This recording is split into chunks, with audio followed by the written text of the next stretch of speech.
All right, we'll call to order this meeting of the North Middlesex Regional School District Committee for Thursday, July 27th, 2023.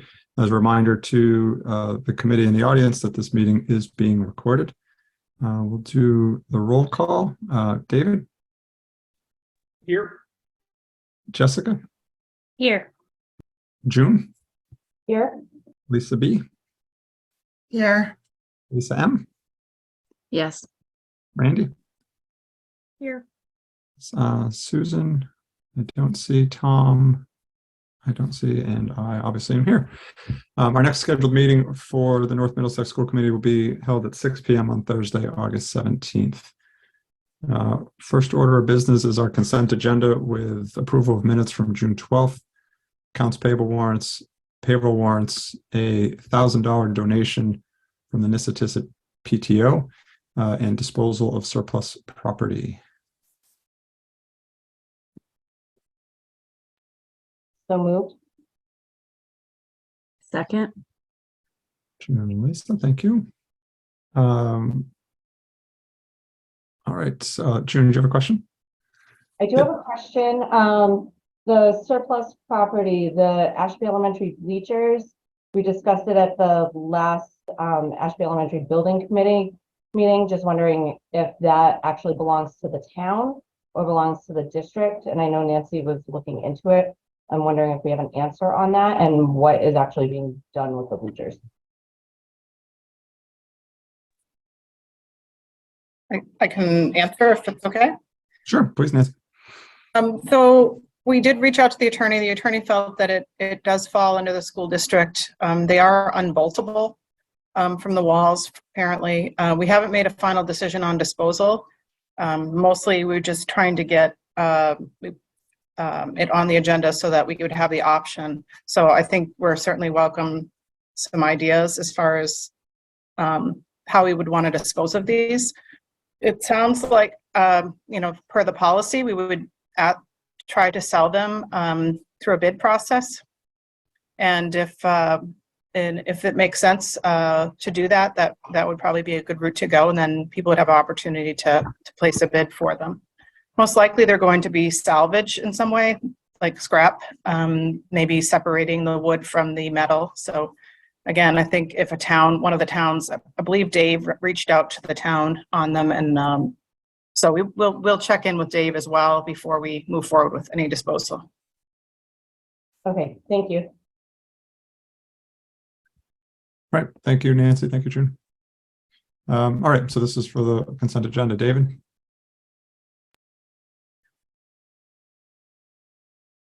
Yes. Jessica? Yes. June? Yes. Lisa B? Yes. Lisa M? Yes. Randy? Yes. And I will vote yes, so that's unanimous. Thank you, everybody.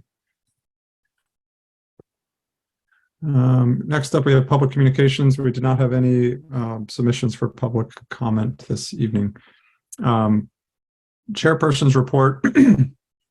I just wanted to provide an update to the committee. So a couple of weeks ago, a few committee members and I attended a meeting with local officials from Ashby, Pepperell, Townsend, as well as State Representative Scarsdale, representatives from the Division of Local Mandates, and the State Auditor, Diana DiZoglio, I believe is how you say it. And it was, I think, the second of an audit tour, as the state auditor is calling it, of going around the state and meeting with local officials and districts. And this one was really focused on under and unfunded state mandates and some of the budget constraints that districts are facing. We had a good discussion around regional transportation and some of the concerns there where, again, one of the incentives for districts to regionalize years ago was 100% reimbursement of bus transportation for students. So a lot of discussions. This is anticipated to be the first of many. On the town side, there was, again, I think, some concerns or I guess needs raised to have these budget discussions get underway sooner than later, just anticipating some of the shortfalls coming up into this fiscal year. especially in Pepperell, where, and I think in Ashby, where both towns used considerable amounts of free cash to cover operational budgets, that's going to prove to be an issue for the next budget cycle. So again, hopefully the first of many. I think Representative Scarsdale has been very supportive in reconvening the regional school caucus and helping to bring the auditor and the division of local mandates to the district to have these conversations. So more to come, but just wanted to provide that update. So maybe any questions or comments from anybody who was there?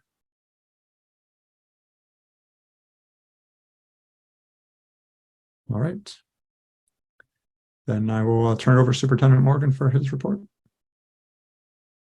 Thank you. I did just want to add on to that too. I did reach out to the town managers about potentially meeting on August 24th. So hopefully that date will work. I've only heard back from one at this point in time, but again, I'm hopeful that that will work so that we can get the budget discussions underway early. And I have been in contact with Ms. Scarsdale as well, just around some potential follow-up meetings. Unfortunately, that meeting did happen during the Summer Institute for Superintendents. So I'm not sure if any superintendents were able to go, but I was not able to attend that. So hopefully we'll be able to have a follow-up meeting around these topics, because it's something that we definitely will need to discuss with the budgets coming up in the near future. The only other thing that I had to discuss, and I can certainly bring it up now, it would be part of the bullying prevention and intervention plan, is that I did put together an advisory with 2 representatives from each of our ascending communities. And we've had 2 meetings up to this point. And I know I've discussed this with school committee as well. There's definitely been an uptick in bullying in districts across the Commonwealth as a result, likely, of COVID. So what we are trying to do is trying to educate parents and trying to find better ways to educate our students around what bullying is and how bullying can be reported and how it can be prevented. So something that we are going to do this year, which is something we have not done previously, is we're going to cover, have a brief presentation at all of our open houses in the fall. That tends to be a well-attended event for parents, so that parents are able to hear from the building administration with regard to what bullying is, what it isn't, how can bullying be prevented, the simple things to do just by trying to monitor social media a little bit, having discussions with kids at home, but also how can they go and report bullying to the school. On top of that, we are going to be bringing in a speaker for grades 5 through 12. Katie Greer, she actually came in during my first year, and she discusses social media issues and cyberbullying with students. Usually it's very well received by students. So she'll be doing presentations for Hawthorne Brook, Nissitis at the high school, and also a community presentation on September 11th. So we were able to secure that. Looking forward to that. Again, I've had her speak numerous times, and it is well received, and it's great information for students and parents to hear. So hopefully that will be a well-attended event. Just wanted to put that out there, where we'll be discussing the bullying prevention and intervention plan later on this evening. And that's all I have. Excellent. Thank you, Superintendent. Any questions for the Superintendent? Thank you. All right. Thank you, Brad. Moving on to new business, we have the first up, North Middlesex Regional School District handbooks. Sure. So I do have principals here from each level. I do want to point out just a couple of changes this year. The bullying prevention and intervention plan, which is going to be up for discussion following the handbooks, that is something that legal counsel has reviewed. It's something that we do have to send into DESE on a cycle basis, and it has been fully reviewed by legal counsel. Unlike in past years, we are actually going to put the bullying prevention and intervention plan into the handbooks, so it's easily found for parents. We'll also keep the section on the website as well, but we'll have it in the handbooks as well. The only other piece with the handbooks before the principals get started is that there is an addendum with important school district policies and some of the more important laws for parents to be aware of. I did not include that in tonight's discussion, so that will become a part of the August school committee meeting once we have that section vetted. But again, all that really is is school committee policies. And this was something that was done 5 years ago. It happened during my first year with some policies, with things were pulled out of the handbook rather than having them be a part of the handbook. And I do think it's important. I've had some discussions with school committee members where the school committee should be involved in determining what the most important policies are for parents to see, but also be involved and be apprised of any legal changes that are going on an annual basis. So that'll be something that will be coming to the committee separate from the handbooks, but it will remain the addendum, if that makes sense. Makes sense. So I think we can start with the high school, Mr. McMahon. Yep, no problem, Brad. Do you want to just take questions on it? Is there anything I should bring up in particular, or just changes? What would you like to start with? So yeah, I think it's best, they were included in the packet. So if school committee members have questions regarding any of the recommended changes, the changes for the most part were legal changes. There were some minor changes that were made by the building administration as well, just to make sure that we were current and we're accurate with regard to practice. So I think it probably makes sense, as we've done in the past, to just field questions if anyone has them. Sure. Anybody have any questions on the handbook for the high school?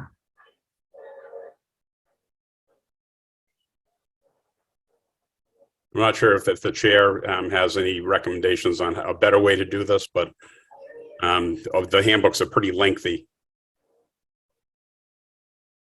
Yeah, we'll see what questions people have, and if they get too involved, we can take it and move this to a subsequent meeting for approval if there's too many changes. But Randy, you have a question? Yes, actually a procedural, or not procedural, but a quick thing is Susan Robbins says she's on her phone. I don't see her, but I could be missing her. I don't know if she's as a panelist or not. If not, she's on her phone because she's having equipment problems trying to get online on her computer. So Robin. I didn't see her, but Yeah, I don't see her either.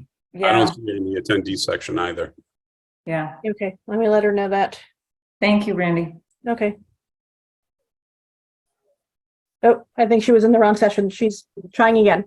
Okay, as far as the handbook, just a couple of small things. I'd like to see just a slight clarification on the athletics for the ice hockey ice time. It's not 100% clear that it's an additional amount of money for the ice time for varsity and for JV above the $245 per sport. Okay, sure. Makes sense. It was just small. The way it read, it almost looked like, there was alternate amounts, not additive. That's fair. Okay. And the second question I had is, I was looking through the book and I didn't catch this earlier, but on my last review this evening going through these, is the mission and vision statement is not in the handbook. So the plan is to bring those to the committee in August as well. I have that on my board in my office to bring that in. So those will just be added to the front of the handbook right after the table. Because the middle school and the elementary school have the mission statement as far as what is going to be brought for change. And the SEC has the old mission and vision, but the high school doesn't even have a section for the mission and vision. Okay, so, I did miss that. Those should not be included in those handbooks because I wanted the school committee to approve those. Okay, just wanted to ask about that. And then a general comment for all of the handbooks is we have some policies in these handbooks that are mentioned at the very end, even just some small ones, but none of them have the letters or the numbering system for the policies. If a parent is going to be looking here and see, policy on, our agenda, they don't, and they go to the policy book, they're not going to be able to match them up. So if we can just put in those policy, the name and then the policy number. That's all. Not a problem.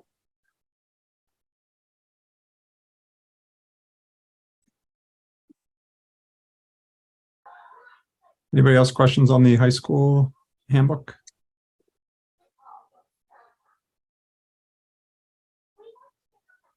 All right.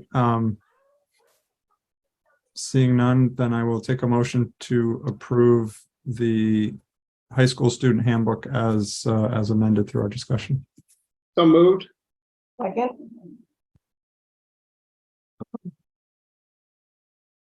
I'm sorry, who seconded? Was that June? Yeah. Thank you. Sure. All right, any last questions, comments on the high school handbook? All right, David, Yes. Jessica, Yes. June, Yes. Lisa B,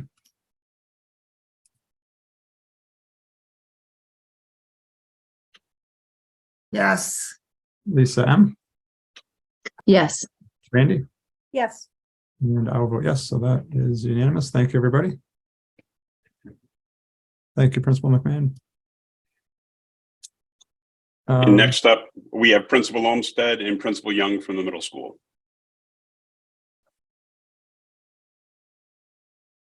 Again, just taking questions from the committee if there are any.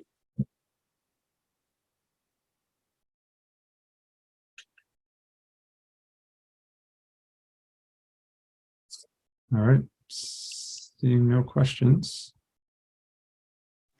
Can you all hear me? It's Susan. Oh, yes, we can hear you.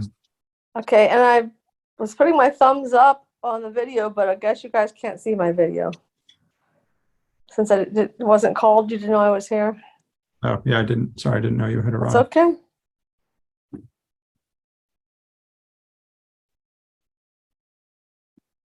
Welcome. All right. I've been here the whole time. You just couldn't hear me.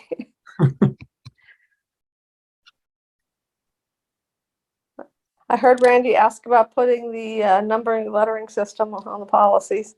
Okay. Just giving proof I was here. Of course, I trust you. All right, so we'll put you down as a yes on the high school handbook. Any questions on the middle school handbook from anybody? If not, then I will take a motion to approve the middle school handbook as presented. Craig, just want to say it's not as presented. It's with those other changes with the vision and mission statement and putting the policy numbers on. Okay, so same feedback as the high school? Yeah. Okay. So moved. Thank you, Dick. Second. Susan? I think June might have beat you on that one again. All right, David, Yes. Jessica, Yes. June, Yes. Lisa B, Yes. Lisa M, Yes. Randy, Yes. Susan, Yes. and I will vote yes. So that is unanimous as well. Thank you, everybody. And then for the elementary principals, we have Principal Cromwell Gap on to take questions from the committee on any recommendations for change there.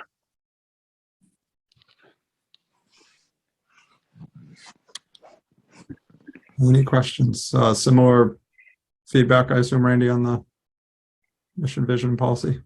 Yes. Excellent. All right, then I will take a motion to approve the elementary school handbook as amended. So moved? Second. All right. David, Yes. Jessica, Yes. June, Yes.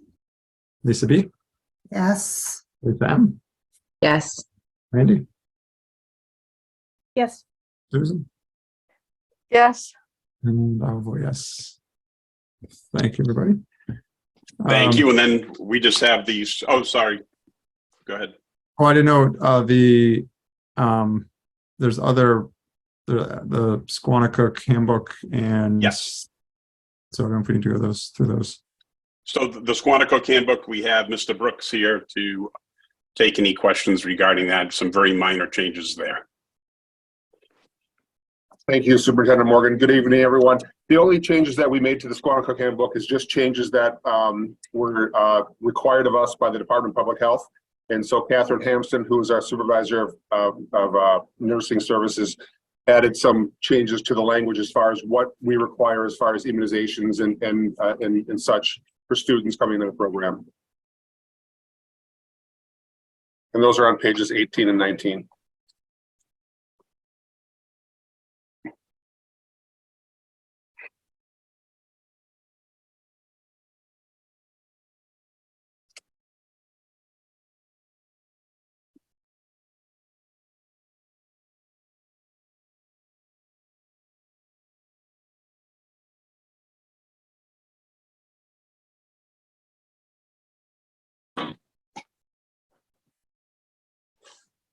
Any questions, June?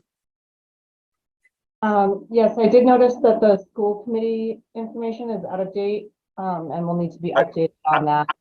That was updated. I think that there was an error in the I think there was an error in the initial link that was shared out, but that has been updated with the appropriate members in the school committee for this year. Okay. And my other comment is it's not a big deal, but I really like how the changes to the handbook were highlighted in all the other handbooks, so it was very easy to see the changes. Where this was kind of a separate sheet that we had to kind of cross-reference and go back and forth. So just a little feedback for the future. It's easier on our end to see the changes highlighted. Okay, that's good feedback. Thank you. Thanks.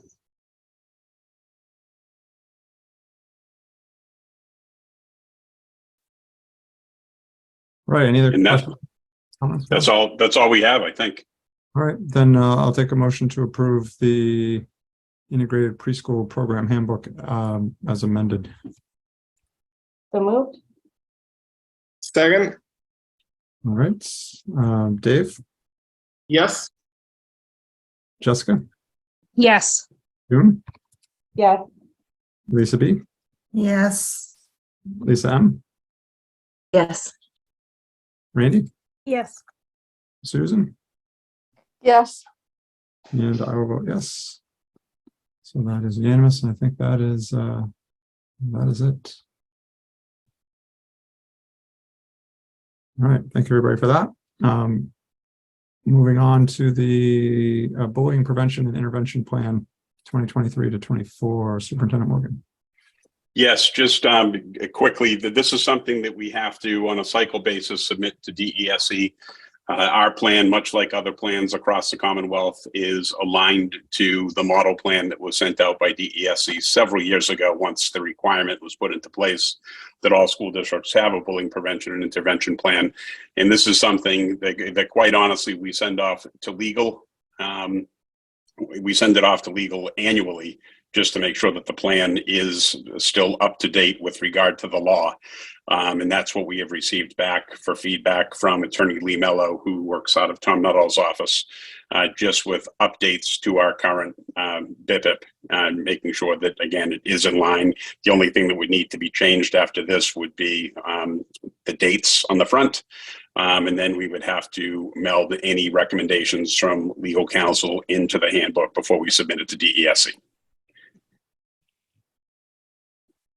I think too, just to add that this is something, we have to do more than just have a plan, which is why we're starting to implement some other things as well, just to make sure that we're doing everything we can with regard to our standards-based curriculum. We use the MARC program, K-12, and making sure that we're educating not just students, but teachers and parents and community members as well.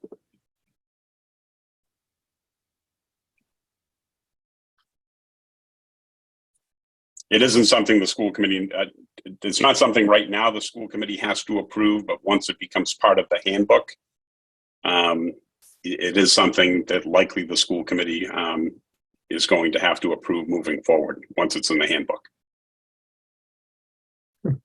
June, did you have a question? No. I do. I don't actually about the bullying prevention plan, but I do appreciate that we're trying to get this out to families more and use different avenues to reach families with that. So I'm glad to hear that. I actually raised my hand only because I wanted to know if we needed to approve the extended day handbook because we moved on without approving that and it was in the packet. Oh, sorry, did I miss something there? June, you beat me to it. Nice catch. Thank you. We have Ann Cromwell Gap, who runs the extended school year program, on for any questions with regard to that. Sorry about that. Oh, there it is. So as you're opening it, the only things that have been changed are staffing patterns and then pricing, which our monthly prices have increased anywhere from $5 to $25 for the month, depending on how many days a parent purchases.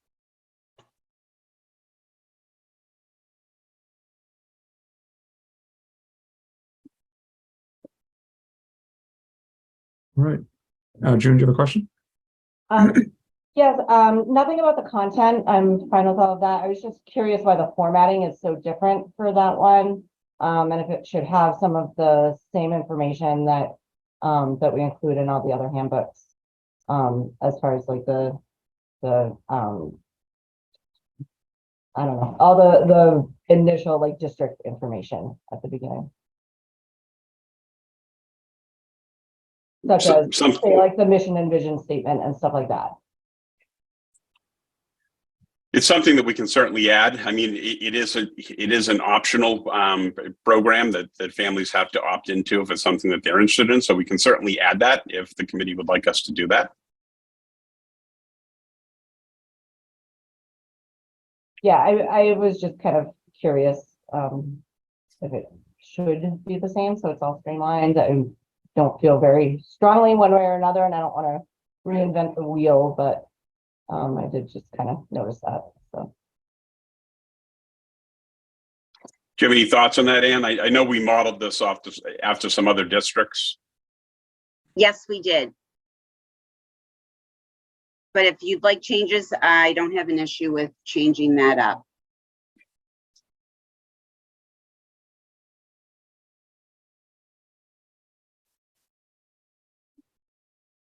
Any objections to that from anybody? but sorry, one more time. My only thought is just where we've had such a focus on the branding for the district that and trying to, you know, make sure schools are doing things the same way, where this might kind of fall into that, to just kind of streamline it and keep it consistent. We can certainly go through it and make some adjustments for sure. Okay. Lisa B, your hand up. Yeah, I kind of agree with June too there. I think it will be just more uniform with the other handbooks as well. Yep. Excellent. Thank you, Lisa. Randy? Just to kind of, I guess, you know, counter or and I'm not wedded to it, but just the idea that it's an extended day program and something more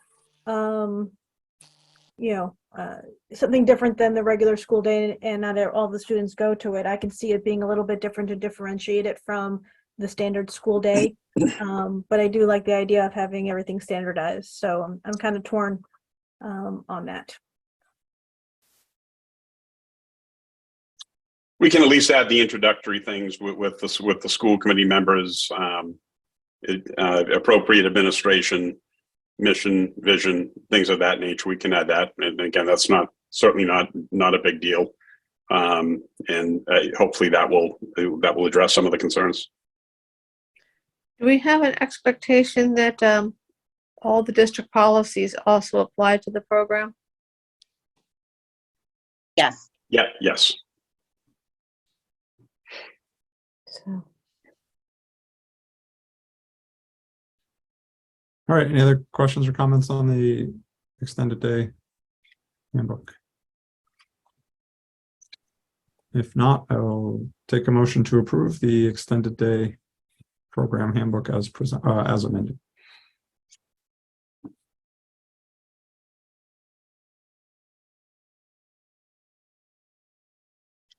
So moved. Second. Any other questions or comments? Randy, did you still have something, or? Oh, no, sorry. No worries. All right, Dave? Yes. Jessica? Yes. June? Yes. Lisa B, Yes. Sam, Yes. Randy, Yes. Susan. Yes. And I'll vote yes, so that is approved unanimously. Thank you very much. All right, now back to the bullying prevention. I did just want to thank the principals too for attending this evening. I'm not sure if there's anything else on the agenda that I'm seeing that would require their attendance, so they're certainly welcome to stay, or they're welcome to go about their evening business as well. So thank you. Yes, thank you. Appreciate the time. And just getting back to the bullying prevention intervention plan. So again, it has been vetted by legal counsel. The recommendations are there that would be implemented, and then obviously the date would be changed and we would submit it to DESE, and then we would add it to the handbook. So it would not be separate. It would be a part of each handbook, and we would also keep the separate section on the website, so it would be visible in a couple of different spots for parents and community members and students for that matter. So that's essentially where we're at. If there is any substantial discussion or recommendations to this, we would likely have to bring it back to legal counsel just to make sure that we're in line with what we need to do and make sure that the district and students and staff are, protected by the plan.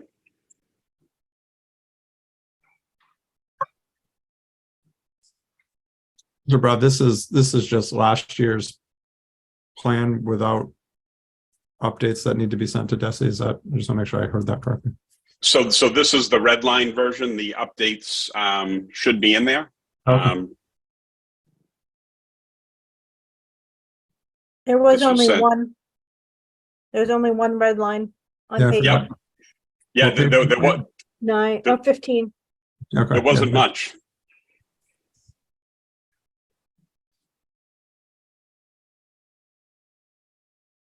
All right. So it's very minor. Somebody's, yeah. And sometimes there are significant changes. Other times there are not. This year there happened to not be significant changes, but I did at least want to give the committee the opportunity to lay eyes on it before we format it, update the year, and then send it into DESE, and then make it a part of the handbooks. Yeah, and if folks haven't, I strongly, recommend the committee read through this. I know bullying has been, it continues to be a topic of concern of community members, but I also think that word gets misused. And if you read the definition that's on the screen, can kind of make sure we're all speaking the same language and focused on issues that need to be addressed.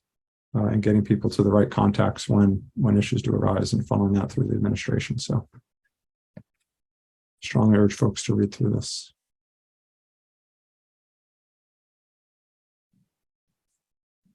All right, any questions on this before we move on? Okay, so we'll await I'm assuming there won't be much feedback if we have that minor change, and we'll just await that to incorporate this in the handbook and vote on that. Yes, and this was also put on the website for public comment as well, and we did not receive anything with regard to public comment on this either. Okay.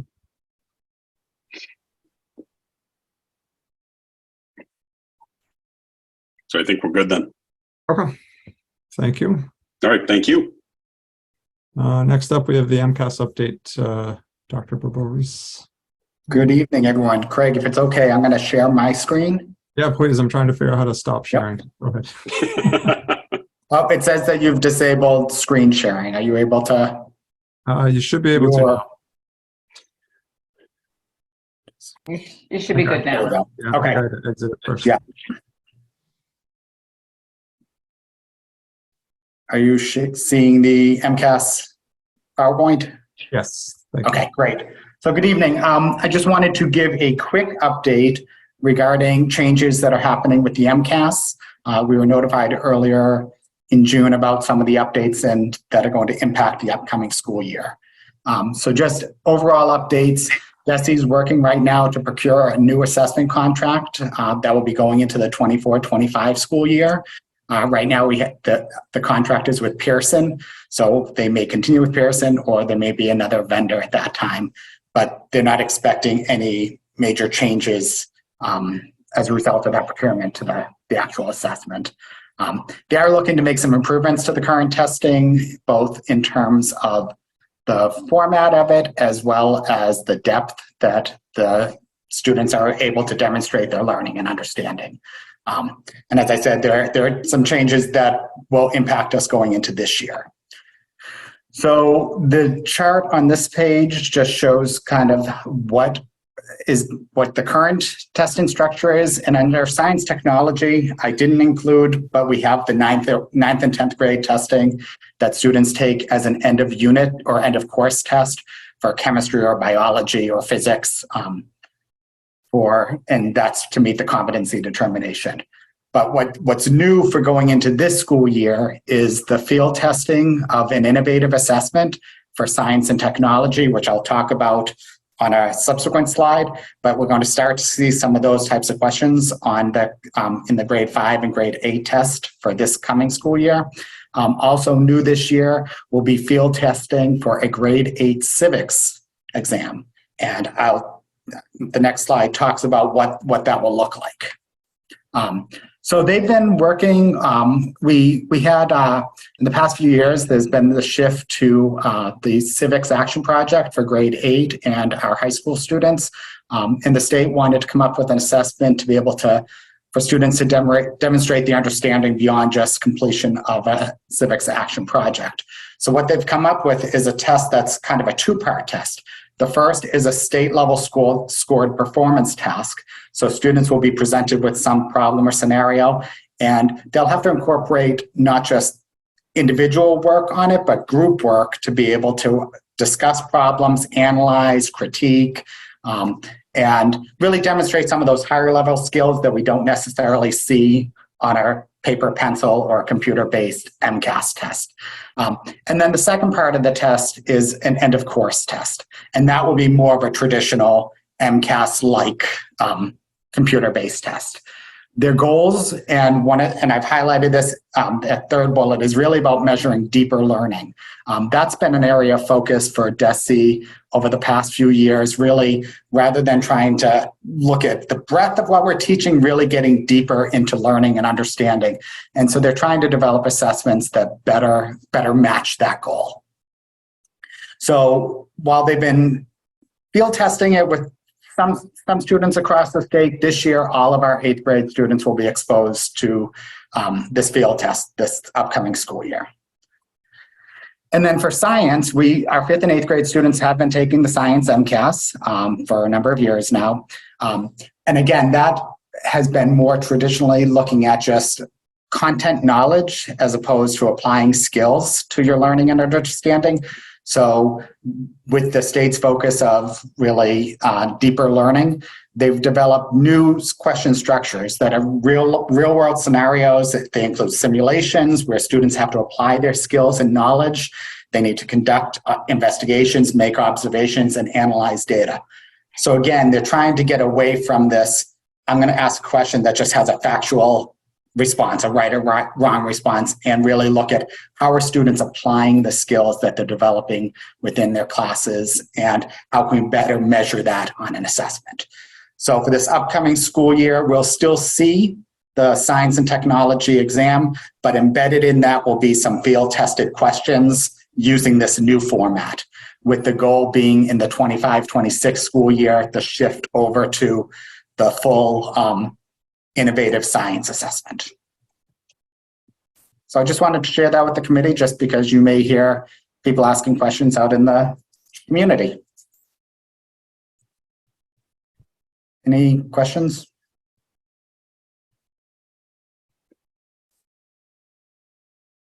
No questions from anybody?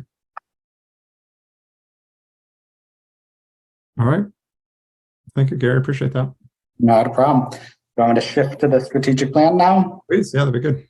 Sure. So I'm not going to go through the entire document. In your school committee packets, you have a larger document which identifies the different action steps that have been taken under each of the strategic objectives for our plan.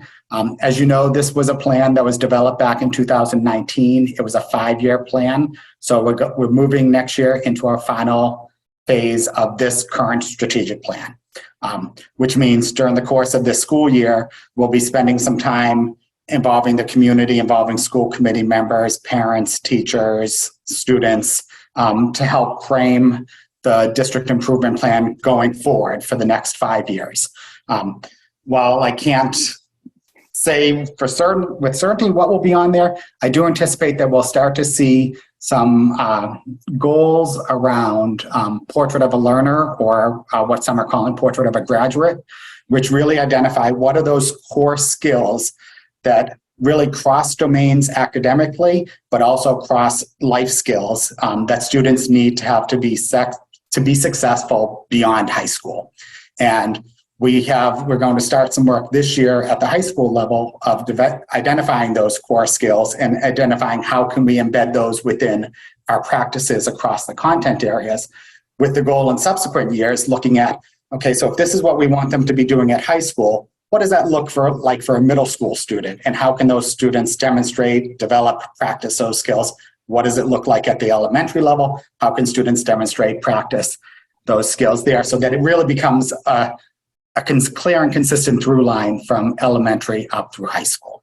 But that being said, with this year's strategic plan, this was the document. This is what's posted on the website. We have 3 what I call buckets, our strategic objectives. The first is around curriculum instruction, the second, meeting the needs of all students, and the third, climate, culture, and community. I'm just going to highlight from each of those areas some of the things that we've accomplished this year, and then I'm happy to answer any questions.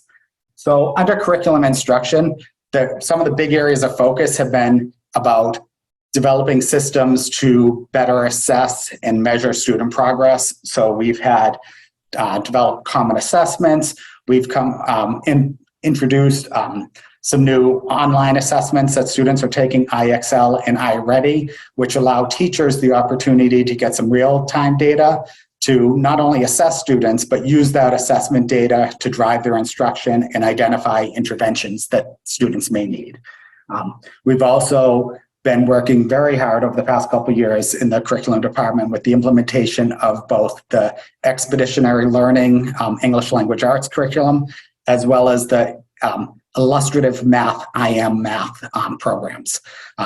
And one of the things we focused on this year was really taking a look at those programs and making sure that, which leads into our second strategic bucket, that all students are being exposed to rigorous, high quality instructional materials and curriculum, and that we're providing the scaffolding and supports to make sure that every student is able to achieve success. So as we go into that second bullet, that meeting the needs of all students, some of the things we've really been focusing on this year have been around mental health for students, particularly up at the high school level, looking at students that might have experienced a more significant trauma that they had to be out of school for, and how do we transition students back safely, successfully, make sure they're feeling supported, and that there are the structures in place for them to make a safe return to the school. We've also been looking at ways to provide leadership opportunities for students. So within your packet, you'll see a number of areas where students have had leadership opportunities from the elementary level all the way up through the high school. We've looked at SEL competencies. So this year we had a grant to be able to measure students' perceptions around their social emotional learning competencies based on the CASEL framework, which is a framework that is pretty recognized within Massachusetts as well as nationwide as identifying kind of 5 core competencies around social emotional learning. We've used that data to tweak what we're providing in terms of curriculum and instruction around SEL, but also looking at what types of professional development opportunities we need to provide to staff so that they can not just be teaching an SEL class or subject, such as through the MARC program for the anti-bullying or second steps, but really embedding those practices and competencies within their curriculum for all content areas. The other things under that second strategic objective involve looking at the trainings and parent workshops. So this year we were able to offer 3 parent workshops. One was around the Common App and Naviance for our students at the high school to support their transition to college or life after high school. There was also a parent workshop on teen mental health, particularly in an post-COVID environment, and how do we kind of return to normalcy for students, and what does that look like? And then the third workshop was around creating a safe and welcoming atmosphere and environment for all students. And then the other pieces that under that bullet of meeting the needs of all students is really the concept of equity. And how do we ensure, when we're talking about equity, how do we make sure that all students have an equal opportunity to access the services, the programs, academic learning, and what do we need to do to make sure that we're providing supports for students, because the supports might look different based on where students are coming from and what their needs are. So this year we provided training for our elementary and middle school staff around equity. We also completed a curriculum equity audit on our humanities curriculum, K-12.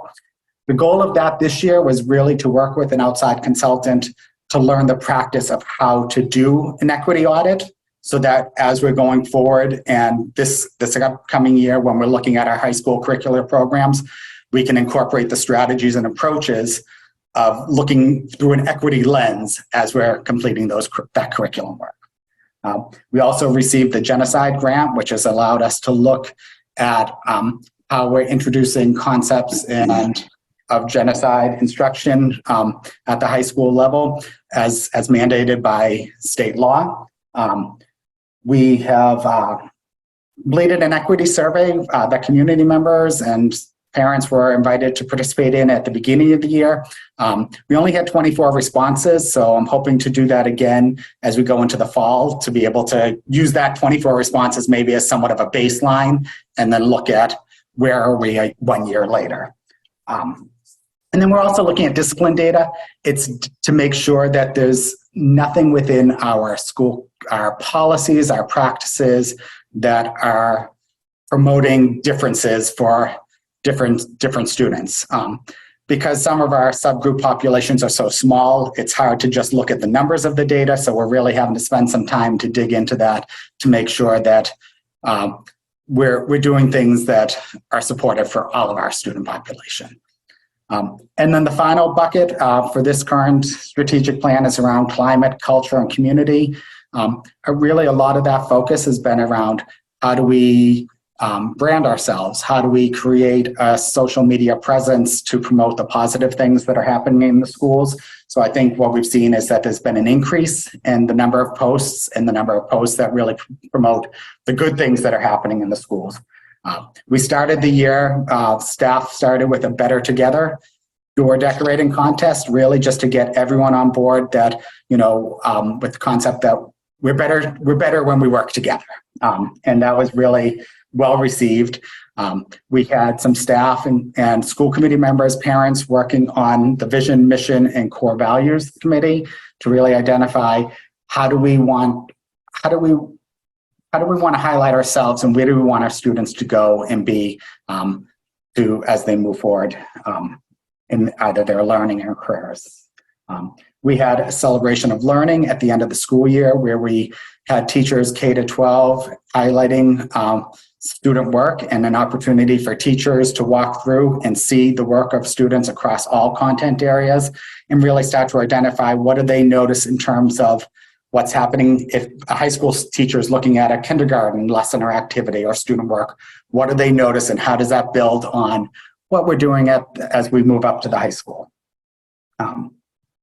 So the document that was shared in the school committee packet, which highlights all of the different action steps that have been taken this year, is something that, I certainly have to give credit to the entire leadership team for developing the way we had structured it, or the way it's been structured as I came in this year, was different team members on the leadership team were identified as the leads for the different priorities that are listed in our strategic initiatives.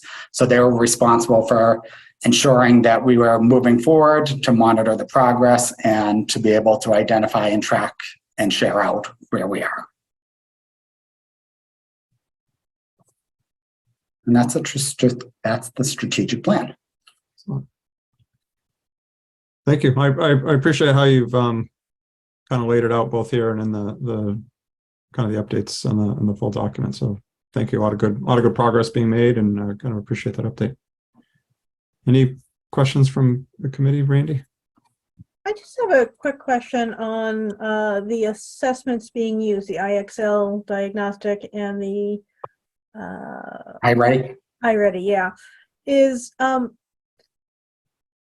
Have you been able to do any kind of assessment on how effective they are? I know I have my kids in college now, and a couple of them have these online assessments as well, and they're not very flexible, especially with anything in the math area and trying to create a and write out an actual formula online. They're not very accommodating for small errors in the syntax like that. I also know when my kids were in the high school, especially over the years of COVID, trying to use those, they didn't feel that they really were testing a lot of their knowledge. So I'm just wondering what kind of assessment we have in place for that. So the companies themselves have done a lot of studies around correlations between what they're measuring in terms of months of progress or years of progress, and how that matches up with other assessment areas and with teacher feedback. And there's some pretty high validity with those. I do agree that those types of assessments don't necessarily give the opportunity for open-ended responses, for the higher level thinking that we're certainly asking our kids to be able to do. So they're not good assessments for that, but they are good snapshots. And when the teachers are using them effectively, and going into this year, we're providing a lot more professional development around the progress monitoring piece. The goal of them is really to be using them as an opportunity to, okay, we give them this assessment now, or they do this task within that. How are the students performing? Using that to drive whether some students might need additional intervention or support on a specific topic, and being able to provide it at the time, as opposed to end of unit, end of quarter, end of year assessments. But I do agree that they're not, while they are dynamic in terms of as students respond correct or incorrect, not every student is getting exactly the same questions. It might shift based on the way they're responding. They're not flexible in terms of the open-endedness. Okay, thank you. You're welcome.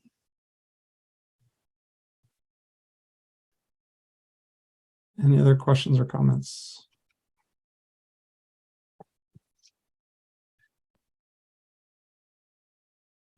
All right, well, for the one member of the public who's joining this live, and anyone who happens to view it later, I think this is an important document that folks review, so they understand kind of the direction that the district is headed, some of the important initiatives that we're focused on, and also eliminates some of the noise that you may be hearing out in the community. This is the facts, as they say. This is the stuff that again, the district is focused on for improvement, progress, changes in certain areas. So encourage folks to take a look at that. And again, Gary, thank you very much for that. Thank you. If there's nothing else on that, we'll move on to the FC 653 Investigating History Implementation Grant. So this will be a quick one. We applied for the Investigating History Implementation Grant. As you may recall, this past year, our 7th grade students and teachers were exposed to the curriculum at that level. This grant is allowing us to implement units in our 5th and 6th grade classes with students. The curriculum aligns with the state frameworks. It really promotes higher level thinking and problem solving that we want students to be engaging in and thinking about as they're exploring the world and their understanding around it. The grant that we received is in the amount of $63,378. A bulk of the funding will be to pay the vendor that will be providing the training to our staff. Our staff will be participating in training throughout the year in small groups and also after school, sometimes in virtual groups, so both live and both in person and virtually. And then other parts of this grant will fund stipends for the teachers that are participating in the out of school time, as well as a small amount of money for some materials.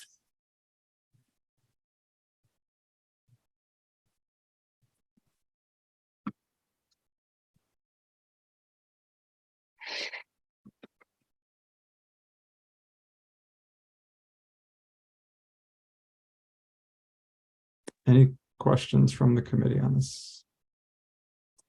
That was on mute.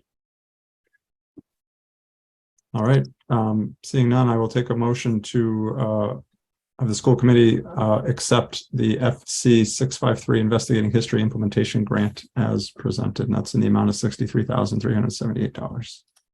So moved. Second. June and Lisa M. Any other questions, comments? All right, seeing none. Dave? Yes. Jessica? Yes. June? Yes. Lisa B? I kind of do have one question, just because I'm sorry, I was trying to click the raise my hand.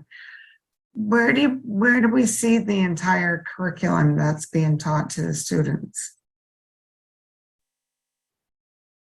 So I can get that information to you. I believe the DESE also has information about investigating history on the website, but I'm happy to share a link with you. Okay. I mean, I'd rather see the entire curriculum before going ahead and agreeing on this just as a school committee member. But Well, you're welcome to also look at the curriculum frameworks onto the DESE website, because this obviously is directly aligned with the frameworks that have been in place. okay. But I'm happy to share that link. Okay. Yeah, that would be great. Thank you.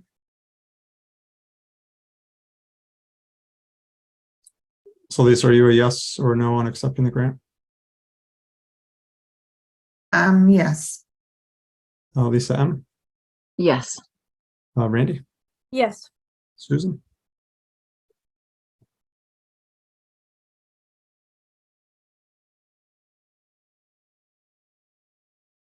Susan, are you still there? I can't see the participants list.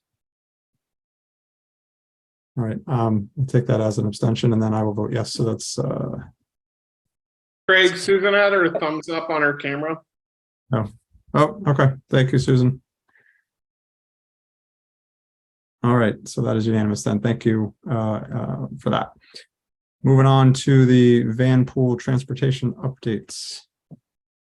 Mr. Brooks. Thank you. This is brief as well. So I think several of you on the committee have been, kept in the loop with many frustrated parents, especially this spring, May and June in particular, with a whole host of issues with van pool due to driver shortages, canceled routes last minute, parents having to drive their students into school and the district needing to reimburse them.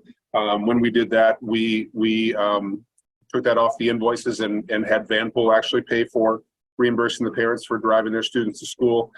So Superintendent Morgan and I met with them right before the end of the school year, just to address several of these issues with their Vice President of Operations and their Director of Client Relations. And one of the things that came out of this meeting, was a whole handful of things that they're putting in place to try to rectify these issues. And we suggested, and they agreed to, having some in-person meetings with parents. And so we're doing that on August 17th. I sent it out to all of our special education parents earlier this week. It'll be in person at 9 a.m. at the high school, and then we're doing a Zoom virtual meeting at 2 p.m. on the same day. And so that'll be a question and answer session. for parents to come directly to these administration from Vanpool, ask questions about what happened, why did it happen, and what have you put in place to rectify it. So we're working very closely with Vanpool. I feel confident that they've put in, and Superintendent Morgan and I have met with them. Nancy Haynes and I have met with them, and so I just wanted the community to be aware, and I'm more than happy to share those dates with you all as well if you're able to attend.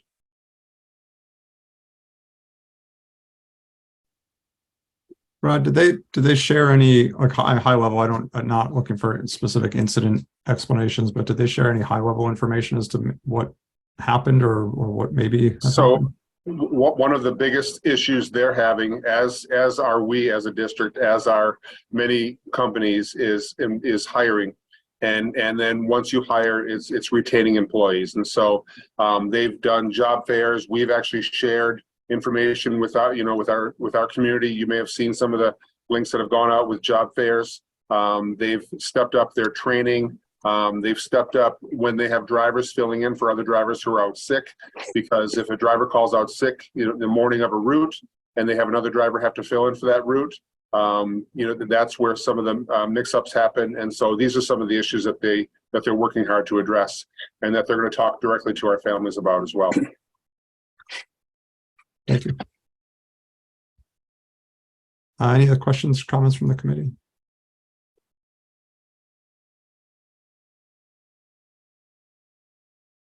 All right. I guess, yeah, we'll look if you could send out the dates and times for that if folks are interested.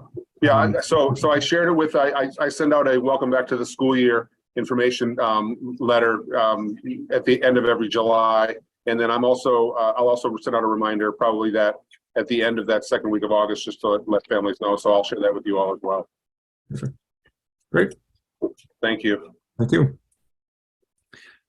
All right, next up under new business, school committee development and goals. This is, I guess, a partial continuation of what we talked about in our last meeting. I know a couple of committee members had some thoughts and ideas on potential opportunities for school committee development.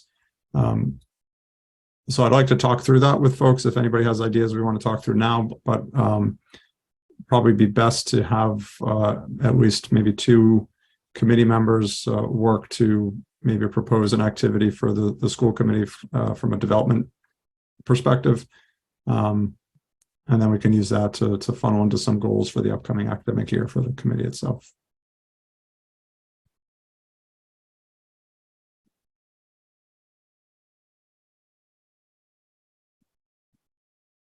Unless the entire committee thinks we're doing a perfect job and we have nothing we need to improve upon. Randy? Yeah, I would like to certainly get together when I was talking about before with trying to figure out having a workshop on the school committee goals and setting something up with the administration to start learning a little bit more, to be able to collaborate more with the central office on some of the goals, the superintendent goals, school committee goals, and working together. Excellent. Thank you, Randy. Lisa, B. Hi, I actually sent, I believe you, Craig, and Brad, an email in regards to the follow-up on the goal setting. And I talked to Dorothy Presser from the NMRSD, our field director, and she said that she would be willing to come out and do a workshop with our school committee, an hour or two workshop on an evening that we chose. She's off for about a month right now, and we'll be back in the office like the end of August. And then that would help us put the goals into place that we want to put into place. And then she could do a follow-up with the whole school committee too, if we agree upon it. She said either you, Craig, or Brad, or myself could just call her to schedule the workshop for her to come out. Excellent. Yep. No, I saw that note. Figure we should talk about that here. I think we have had her come out in the past. Actually, it's been a number of years. Yeah, she said it was a couple of years ago. Yeah. But that would go over the whole learning lunch that she had done with the chair school committee of Sudbury as well. Yep. And she could help us just kind of start the process like Randy wants to, with all the policies and so forth like that, and put it in place.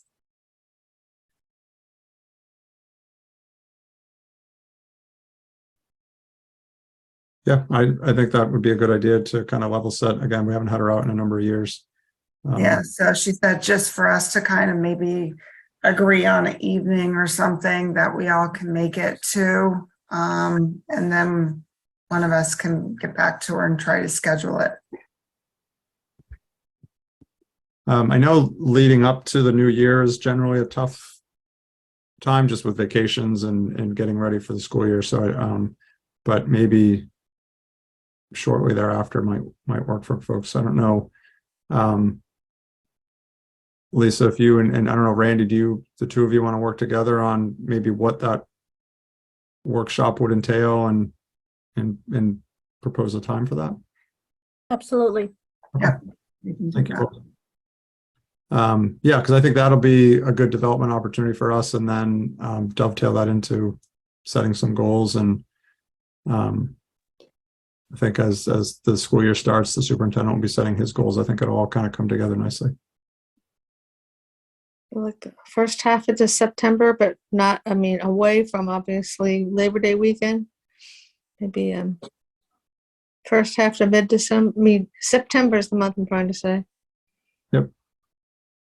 Yeah, if there's an agreeable date in there, I think that might make sense.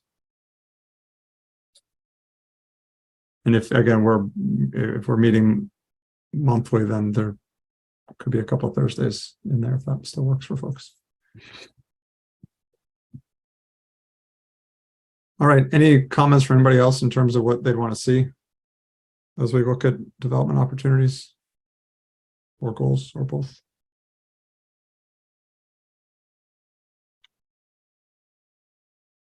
The only thing for me is, I think I've said this every year I've been in the committee, but it's just continuing the communication improvements and community engagement and finding ways within the realm of what our scope is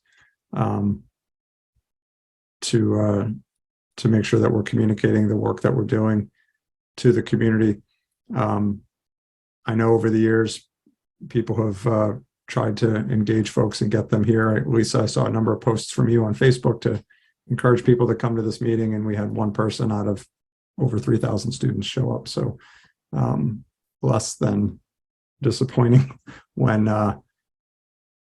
we get critiqued on what we're doing, but people aren't involved in the process. So I think we've got to find some ways to, whether it's just communicate out, but get some feedback from people, so they and educate so they understand what it is we actually are accountable for. But that would be my. And if we look at the 21st of September, if we want a Thursday, is what I understand. Yeah, I don't know when our September meeting is, but that works for me. Throw a date to start. I just have to cross-reference it with open houses. Yeah, oh, that's true too. Yep. I would reach out to see what Dorothy Press's schedule looks like, see what she has for availability. Yep. Yeah, I'll let Lisa and Randy work that and propose something back. Yeah, she's on vacation for a couple of weeks, so one of us, either Randy or I, can. Okay. Get her. Yeah, I Maybe offer her the 14th and the 21st. the 14th or the 20th.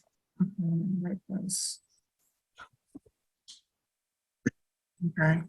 One other thing too. I had read an article on the Worcester superintendent, and it was a great article. It was in the Worcester Telegram and Gazette.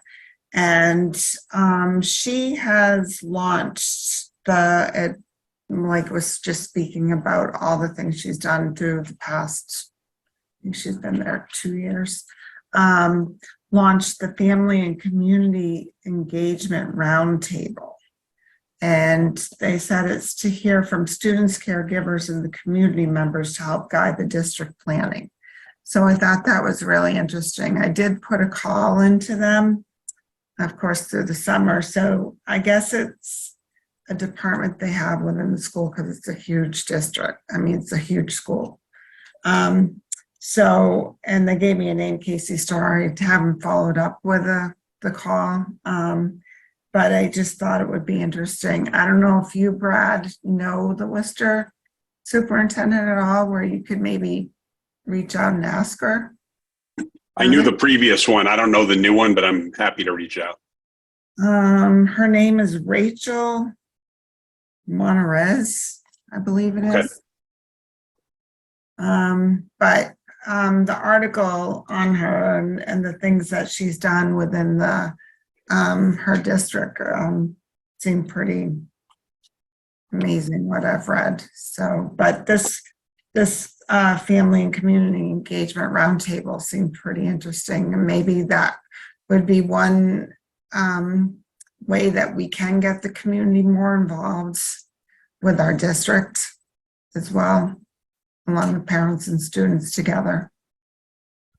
Okay, happy to look into it and give her a call and try to learn a little bit about the program that she's running. Okay, that would be great. Brad, do you still have regular attendance at your superintendent coffees that you do? No, I generally have one or two people. Yeah. Okay. And they tend to be the same one or two people each month. Yeah. Okay. Yeah. No, a lot of good ideas. I think definitely something worth pursuing. Just I'll continue to say it. Facebook is not the source of what goes on here, so we will endeavor to find other ways to communicate out with folks. The school improvement councils, I think they're called. They also have an opportunity for community members to join. Do we have community members on every school improvement council? Do you know, Brad? Or are we still looking?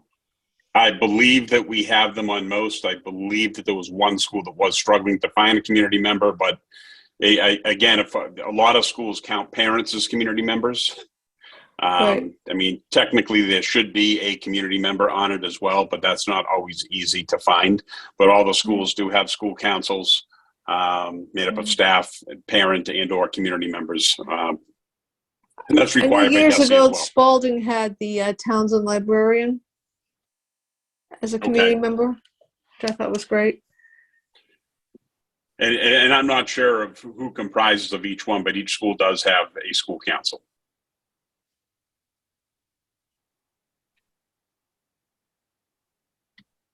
Just thinking that was an opportunity to get, if there were community members looking to get involved, that was an opportunity if they could reach out to a school in the district and volunteer their time, talk to the principal. I can check in with the principals and see what the status is of the teams. Okay. So I think it's great to have a community member that volunteers to participate rather than the school tracking them down. Agreed. Because that way you get different voices involved, different perspectives.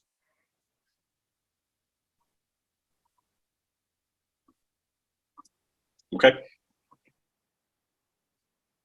And I thought it was a nice idea that the Townsend librarian was in. So it'd be great if there were people from the towns, as far as employees, that was able to participate, kind of an exchange of,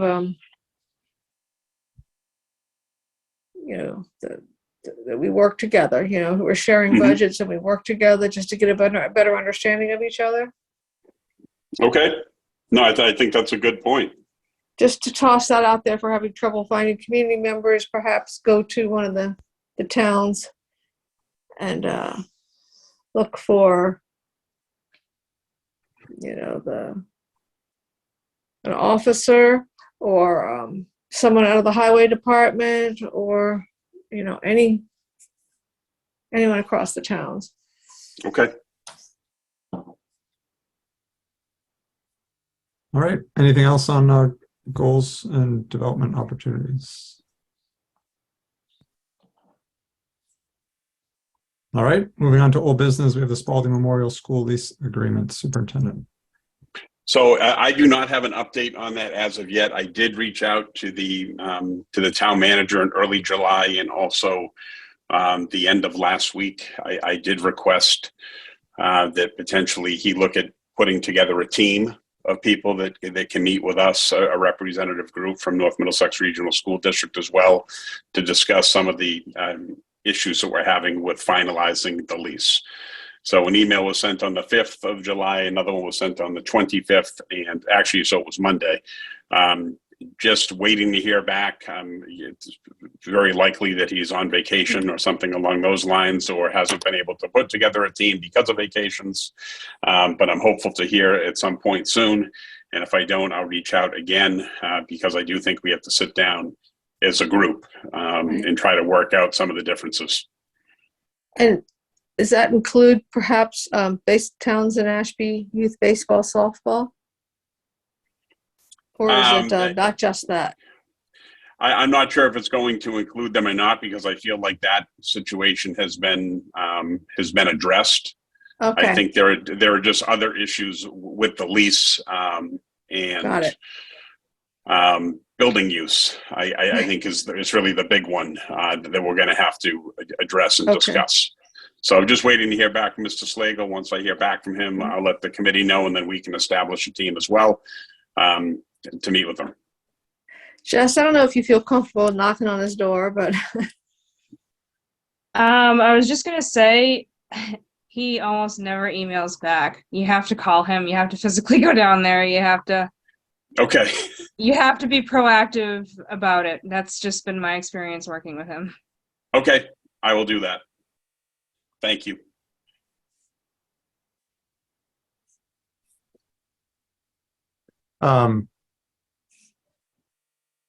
Is that lease, the current lease expired, or is this?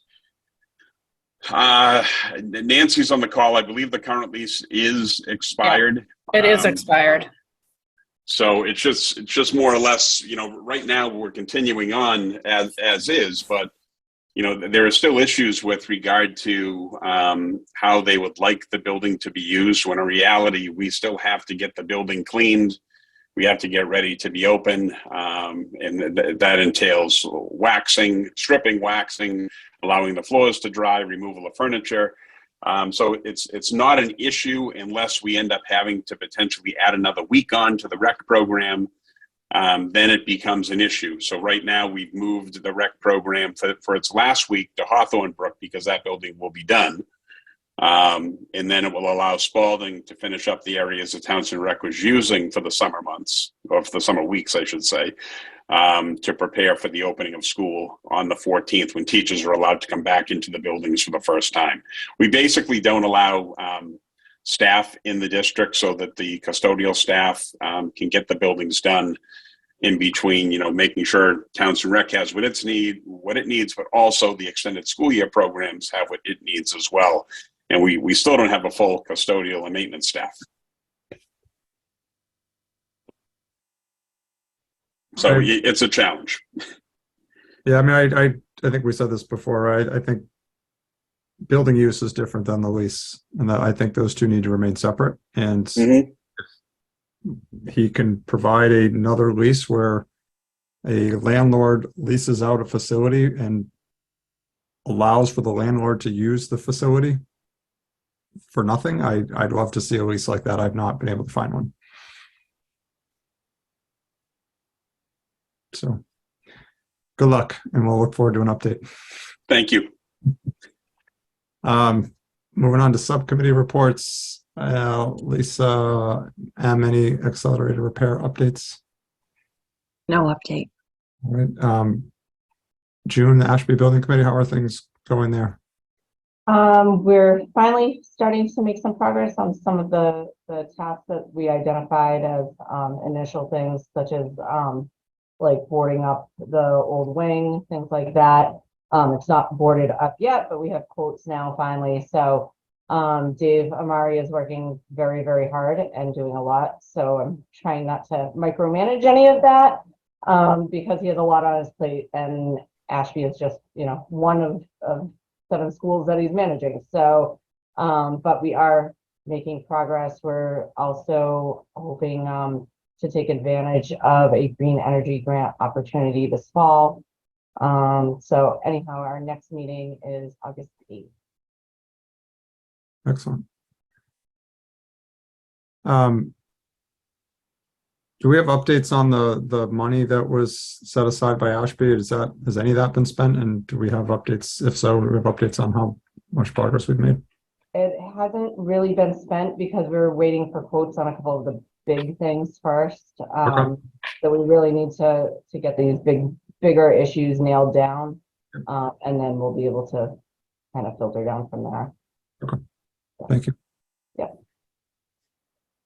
I don't have Tom on. I don't think we have an update on the communication side. Finance, Lisa? No update.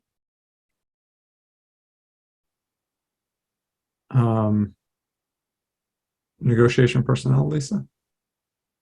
And Dave?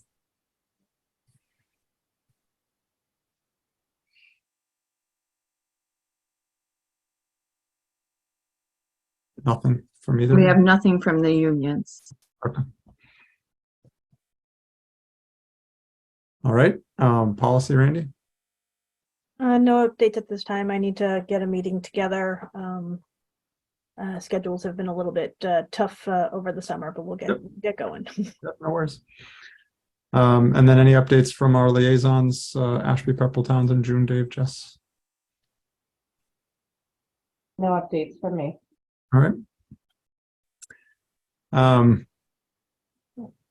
Our next item is an executive session. And before we read the daunting paragraph, do we need to come back to open session after? Do we anticipate? I just want to make sure we don't. I wasn't sure, so I just added it. Yeah, no, I'd rather have the option, right?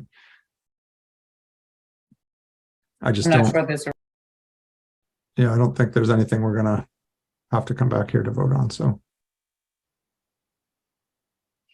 All right. So if somebody wants to make the motion for executive session, that would be appreciated. I move that Randy makes the motion. I'll second that. Oh, okay. Well, I do have it up. So I move that the school committee meets in executive session pursuant to MGL Chapter 30A, Section 21A for the following purpose.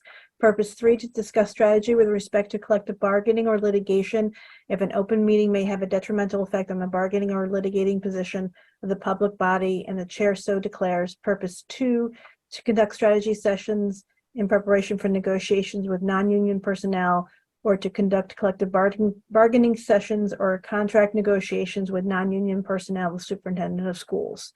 And purpose 7, to comply with and act under the authority of any general or special law or federal grant in aid requirements. Executive session minutes dated June 12th, 2023, dated June 29th, 2023, and dated July 19th, 2023. All right, Here correctly, the committee will not, well, that'd probably be yours anyway. that's good. Do you have a second? Second. Thank you, Dave. All right, so this is to enter executive session. Dave? Yes. Jessica? Yes. June? Yes. Lisa B? Yes. Lisa M? Yes. Randy? Yes. Susan? Yes. And I will vote yes. So the committee will now be meeting in executive session pursuant to MGL Chapter 30A, Section 21A for the following purposes. Purpose 3, to discuss strategy with respect to collective bargaining or litigation if an open meeting may have a detrimental effect on the bargaining or litigation position of the public body and the chair so declares. Purpose 2, to conduct strategy sessions in preparation for negotiations with non-union personnel or to conduct collective bargaining sessions or contract negotiations with non-union personnel, superintendent of schools. Purpose 7, to comply with or act under the authority of any general or special law or federal grant and aid requirements. Executive session minutes dated June 12, 2023, June 29, 2023, and July 19, 2023. The committee will not be reconvening in open session. So we will be adjourning open session and carry out the rest of our business in executive session. So thank you to our one public attendee this evening, and we'll see the rest of you in executive session.